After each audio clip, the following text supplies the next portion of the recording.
If you like my dad's videos, please subscribe to QA Insights channel. Welcome to Learn JMeter series. In this season 5 episode 9, we are going to see about Dynatrace integration in JMeter. As you know, Dynatrace is one of the popular APM solution to monitor and optimize your application performance. You can sign up for free trial version in dynatrace.com without any credit card information, and you can make use of all the features for learning purpose. So when I talk about integration in JMeter, here what we are doing is we are just tagging all the requests in JMeter using the Groovy script in JSR223 preprocessor, and by sending the request headers x-dynatrace-test with some parameters, you'll be able to filter out your traffic in the Dynatrace dashboard. There are certain parameters you can send, or you can just leave it. So here I'm sending SI, LSN, TSN, LTN and VU. There are other parameters, PC also. So here the SI stands for source ID, LSN stands for load script name, TSN stands for test step name, and LTN stands for load test name, and VU stands for virtual user. By sending this information, you'll be able to see your traffic in Dynatrace dashboard, and you can filter out and you can analyze further where the bottleneck is. So this is how it looks in Dynatrace.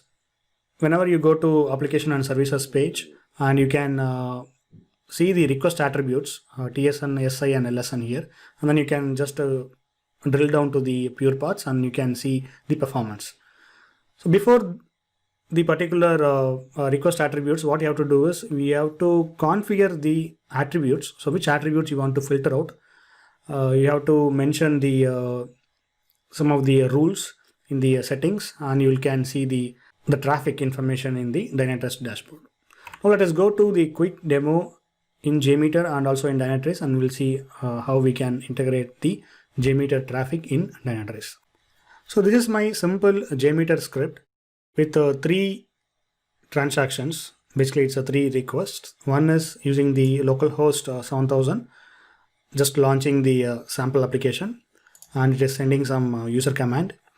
And the third request is the Docker app. So this 6002 will hit the Docker container, and these 2 are running in the PyCharm. And here if you see the preprocessor, so this is the script. So here we are sending the 5 information: SI, LSN, TSN, LTN and VU. So each parameter will have some value, and we are just making use of the header class and just sending the information for each request. So this is the preprocessor. So before sending each request, it will just grab the information, it will send it along with the request. So right now what I'm going to do is I'm going to just right click and click on validate. And here you can see for the first transaction, if you go to request headers, you can see the x-dynatrace-test. And here you can see the source ID, LSN, TSN, LTN and VU. And similarly you can see the other transactions 2 and 3. Now I'm going to configure my number of threads to 2, and I'm going to just run it. So basically if you should not use the UI to execute the test, but just for the demonstration purpose I'm just using it the GUI view, and I'm going to clear this and I'm going to start my execution. So this will send the request using the 2 threads. So right now the request has been going fine. Now let us go to the Dynatrace. So here, so this is my Dynatrace UI. Just to click on transactions and services and go to the the exact service you want to monitor. So in this case it is explain JMeter. Just go and make sure the timestamp is last 30 minutes. So in this case let us go with last 5 minutes and hit enter. So this will just filter out the timestamp, and just to click on the view dynamic requests. So this will display the whatever is going on in our JMeter, just to display the traffic. So I think it will take some time to display the the traffic which we are hitting in JMeter.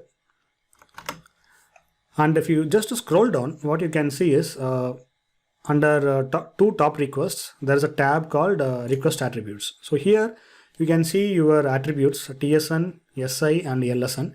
So these are the attributes I have configured in the backend. And if you just expand this, you can see the value. So here the TSN stands for test step name. So there are two steps it's been captured. Explain JMeter T01 and T02 explain JMeter.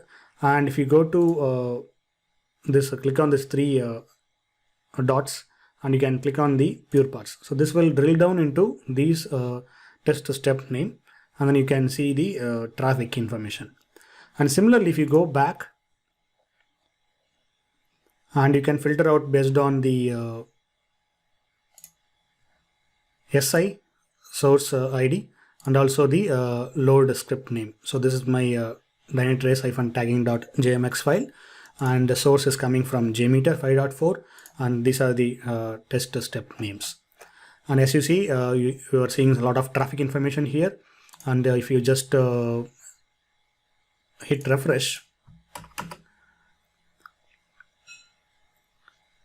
you can see more traffic information. And also you can filter out the requests based on the request headers. So here you can just click on request attribute, and here you can select the source ID and click on apply. So this will filter out the request attribute for the source ID. So right now you are seeing the JMeter 5.4 traffic.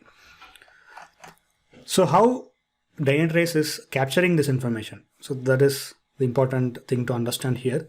So just go to settings and click on server side monitoring and click on request attributes. Make sure you are the admin to Dynatrace, otherwise you will not be able to navigate to this request attributes. So make sure you have the relevant access to define the attributes. So here, as you see, I have defined three attributes: LSN, SI and TSN.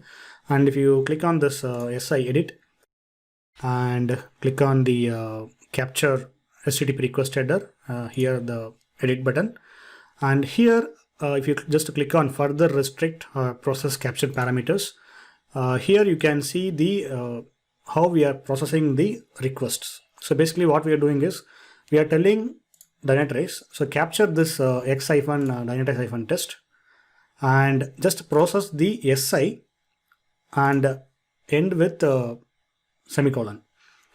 So for example, just go to JMeter and copy this and go to Dynatrace and just paste it here and click on preview processed output.